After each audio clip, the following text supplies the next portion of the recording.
ജയ്പൂരിലെ ജനവാസ മേഖലകളിൽ വ്യാഴാഴ്ച വീണ്ടും ഒരു പുള്ളിപ്പുലിയെ കണ്ടു. ഇതോടെ പ്രദേശവാസികൾ പരിഭ്രാന്തിയിലായി.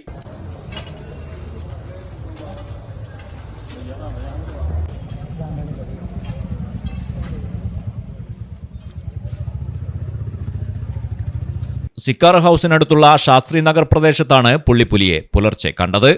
കല്യാൺ കോളനിയിലെ ഒരു റോഡ് മുറിച്ചു കടന്ന് ഒരു വീടിന്റെ മേൽക്കൂരയിലൂടെയാണ് പുലി നീങ്ങുന്നത്. വനംവകുപ്പ് സംഘം പ്രദേശത്ത് തിരച്ചിൽ ആരംഭിച്ചു. പുള്ളിപ്പുലി നഹർഗഡ് വനമേഖലയിൽ നിന്നും ജനവാസ മേഖലയിലേക്ക് കടന്നിരിക്കാൻ സാധ്യതയുണ്ട് എന്നാണ് ഉദ്യോഗസ്ഥർ പറയുന്നത്. ബുധനാഴ്ച വിദ്യാധർ നഗർ, പാനിച്ച് പ്രദേശങ്ങളിൽ പുലിയെ കണ്ടിരുന്നു.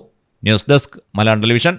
ഈ പറഞ്ഞ ഡിസൈൻ ഏറ്റവും ബെസ്റ്റ് ആയിട്ട് നിങ്ങളുടെ ബഡ്ജറ്റ് ചെയ്തു തരുന്ന സ്ഥലം Theyyampattil jewellery. Trendy and customise collections, best in budget. Theyyampattil പോലൊരു ഓപ്ഷൻ വേറെ ഇല്ല. ഹലോ, ആ കൺഫ്യൂഷൻ അങ്ങ് തീർന്നില്ലേ? പണി കിടക്കട്ടെ. Jewelry that tells your story. തെയ്യമ്പാട്ടിൽ jewellery.